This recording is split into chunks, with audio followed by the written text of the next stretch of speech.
official Gooner TV here. I know I've been gone for a little while. Just want to say thanks to everyone who's been contacting me while I've been off. Been missing, cuz. I've been missing. Oh shit, you know what? Let me rearrange this lighting. Alright, cool, that's a bit better. Sorry, my lighting in my flat is a bit dead still. Yeah. Obviously, I've been out with an injury. I'm not going to get too much into it, but it's dead. Kind of dead. Went to see a specialist. So I haven't really been recording any videos lately. I've been a little bit active on Twitter regarding Arsenal and various news. But we're back on YouTube now. Time I release some content. First of all, I want to say I hope everyone's safe. This pandemic is now taking another turn for the worse. The infection rate's starting to go up to like 20,000 daily. Although I'm a bit suspicious of if that's including the flu kind of symptoms as well. But we move. Everyone stay safe. I hope all you guys and your families are safe, and we can get past these tough and unprecedented times. Today it's going to be two things. First thing is going to be the review on Manchester City versus Arsenal, played on the weekend on Saturday, in which we lost 1-0. And secondly, we're going to talk about VAR. VAR has been a massive subject this weekend, to do with Liverpool and the Arsenal game actually. So we're going to have a little talk about that and see what our views are on VAR, and if we think it's a good thing, and also if it's being used correctly. First of all, like I said, let's get on to Arsenal, as this is about Arsenal, this channel. Poor performance, man. Fucking poor performance. I'm not gonna sit here and gas it up and spin some bullshit. It was a dead performance. Arteta got it so wrong, and I don't want to hear, oh well, when you're winning it's not a problem, when you're losing it's a problem. Of course, listen, I want to win games. I ain't trying to hear none of that bullshit. We went out, I think, with the wrong team. Thomas Partey should be starting. We buy a man, a world-class midfielder, by the way, who's played in these top games before. So, for me, it shouldn't really... Sorry, I'm just moving the camera. It shouldn't really take him long to adapt. And when he come on for those cameo 8 minutes, he looked good. You know what I mean? He didn't lose the ball, passing well, retained the ball. So I'm not really too sure what Arteta was thinking there. Also, we played Willian as our centre forward. You're taking the piss. Like, Willian did nothing all game. All game was dead. Like, didn't do anything at all. Did not contribute whatsoever. Aubameyang looked lost on the wing. If that's the case, if we're not going to play Lacazette through the middle or Nketiah through the middle, Aubameyang has to play through the middle. And then you use your wingers. Willian on the left or the right, Pepe on the left or the right. Pepe had a poor game, by the way. I know he's my boy, but you need to step up, brother. I didn't get the team.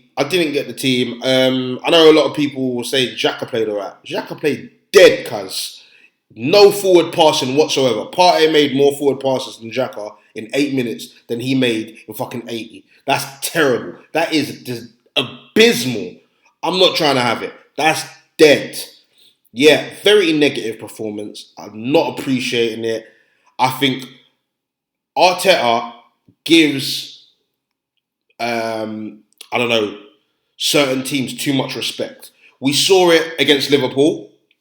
I said to myself, listen, they were there for the taking. We did stay in the game, of course, but we should have changed it up when it got to the 80th minute. There's nothing wrong with, or the 60th minute. There's nothing wrong with losing to Man City or losing to Liverpool. There's nothing wrong with that. They're top teams. It's the manner in which you lose. And I know people say, oh, you didn't get beat 6-7-0 this time. I'm not talking about that. I'm talking about our application. I'm talking about, yeah, we defend for tough, major periods of the game. But there comes a time where you need to say, all right, cool, we've taken what they've given. Now it's time to go back at them. We didn't have that against Man City. And I'm kind of surprised. I don't know if Arteta's still working for Pep or something, but that was some makeshift defence that Man City had. Who did they have? They had Garcia, their new signing, by the way, who didn't need time to train.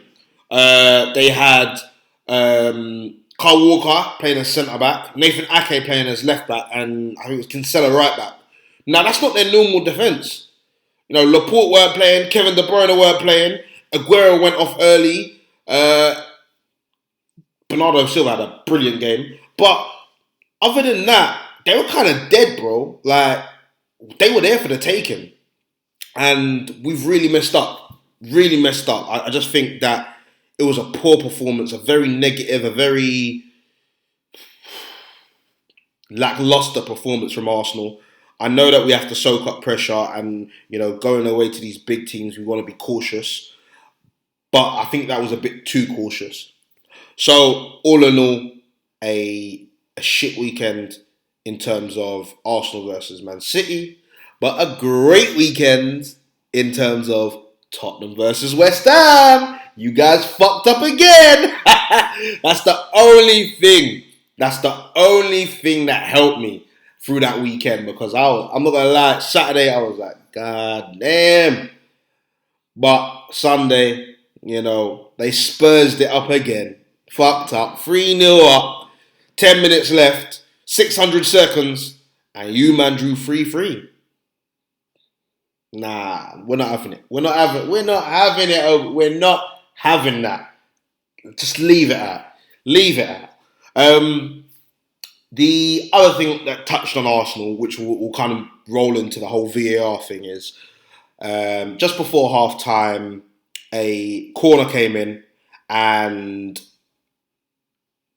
Walker's foot was head high for a Gabriel contest of header.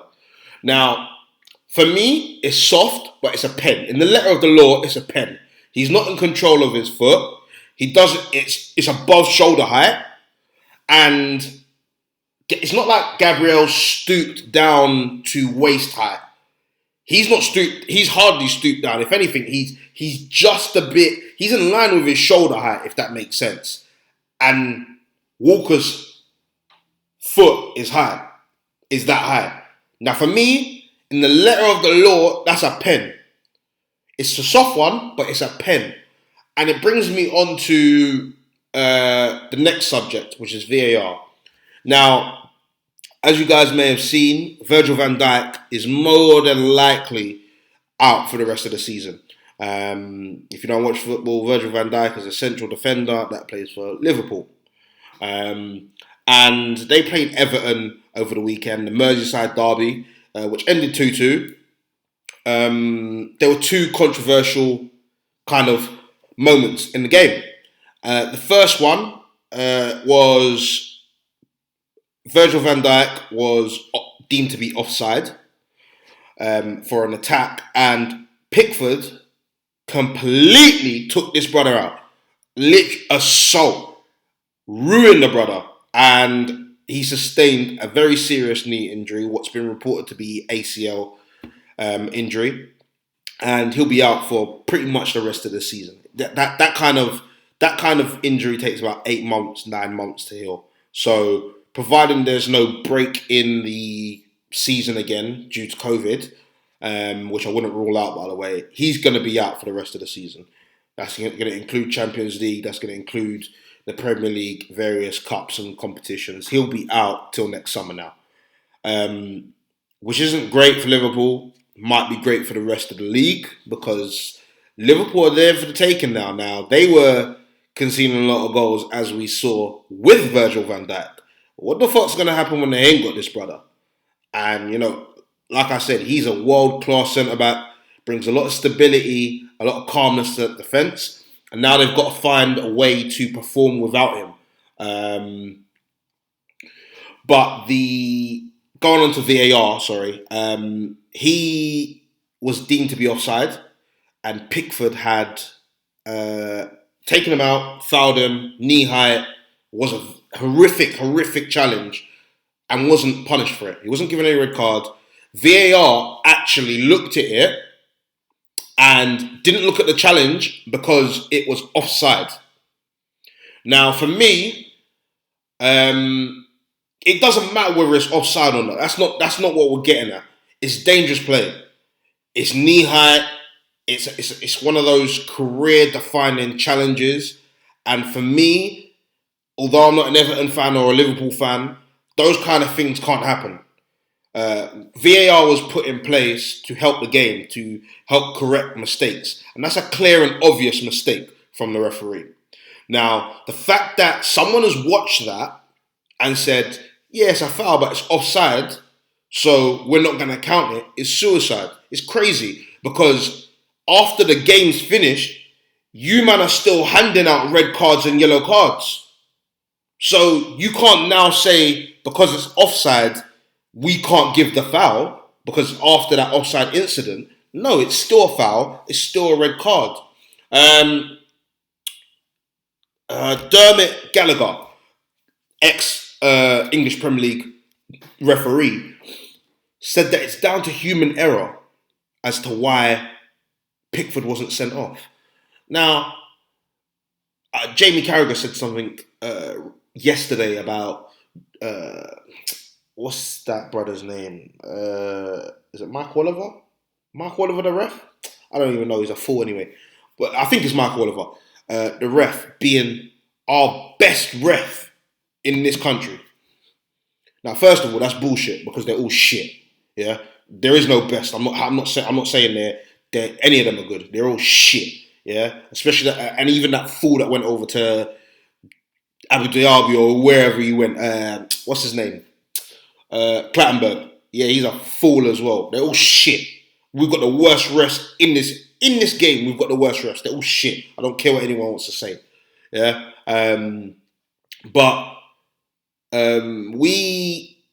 He said, Jamie Carragher says that Mark Oliver's our best ref, so maybe he should be in the VAR hub to kind of help assist with some of these decisions. Now, for me, I look at it like this. If he's the best ref, if he's meant to be the best ref in this country, he should have taken it upon himself to say, listen, that challenge didn't look right. I need you to bring that up on the VAR monitor so that I can have a look at it. I need a second look at that. Yeah. The fact that he's not said anything like that, not done anything like that, tells me one of two things. Yeah. One, he's a shit ref. And two, the way that these guys are being taught to use VAR is completely incorrect and useless. Completely incorrect and useless, because, like I said, these VAR isn't a problem. It's the way in which it's being used. It's the application of the whole system. You know, VAR is there to assist referees. Now, if a referee has a doubt, if a referee needs a bit of help, he should be able to, I need a bit of help with this challenge. Can you replay that on the thing so I can have a look?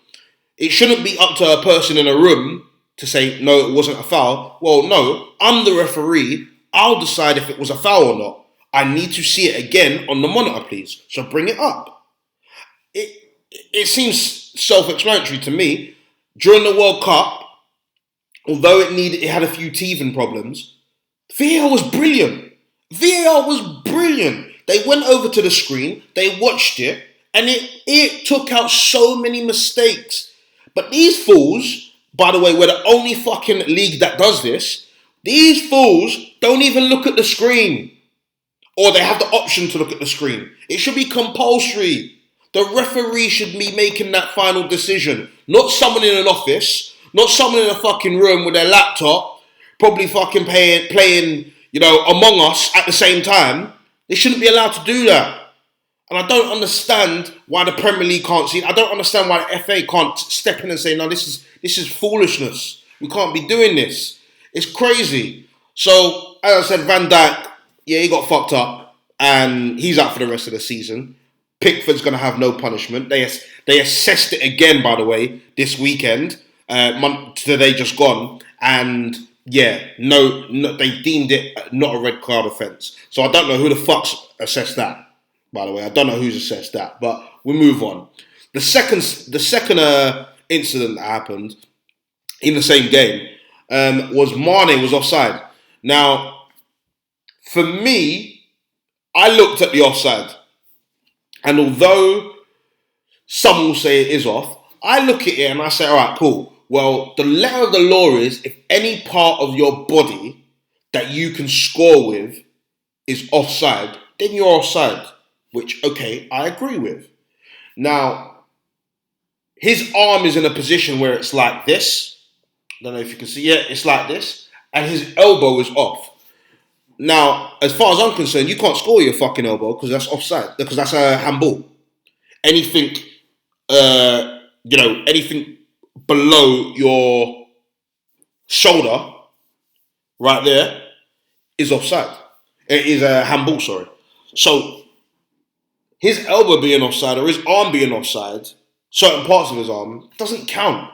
And I know his feet ain't offside because he's way behind. His chest, torso is in the same line as the defenders. So I'm a bit confused as to how they've managed to say that's offside. What I'm even more confused of is, again, the referee hasn't gone over to see if it's offside. He's taking someone's word for it. Now, don't get me wrong, I'm playing devil's advocate here. But what if the person controlling VAR is an Everton fan? Or a Man United fan? Obviously, they're going to they might not be impartial. So they might say, well, fuck it, I can get away with that. So I'm going to say, nah, it's not a foul. No, it's offside. Surely that should be down to the refs so that they can take accountability. Now, don't get me wrong, the refs are shit. But they're getting a lot of shit. They're getting a lot of shit from fans, pundits, experts and flipping journalists saying that they're shit and they're not using VAR correctly, which, to be honest, they are.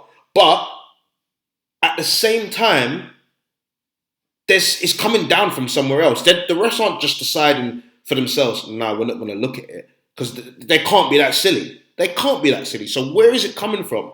Who's saying, no, you can't look at the screen, or we advise you not to look at the screen, or we prefer you not to look at the screen? I know there's this whole time management thing and everything like that. We don't care about that. We just want the right decisions. We want the correct decisions because you're costing us points. Yeah? You're costing us, look at that decision against Liverpool. Now, personally, I prefer that they draw. But they've been robbed out of a red card, which they probably would have gone on to the game and won. They've been robbed out of a goal, which cost them 2 points. And now they've lost their best defender, which is ultimately may cost them the league. Because it's hard to replace people like Van Dijk. Quite frankly. It's crazy. It really is crazy. I mean, I wanna find out what you guys think. Is VAR being used correctly? Do we believe we have good officials? I don't. They're shit in my opinion, but that's down to interpretation. And do we think we should get rid of VAR if it can't be used properly? I personally think so. I think if this is the way that they want to use it, we need to get rid of VAR. I know some people would say, well, you're only saying that because you're not benefiting from it, because as we know, Tottenham and Arsenal have suffered the most from VAR in terms of decisions.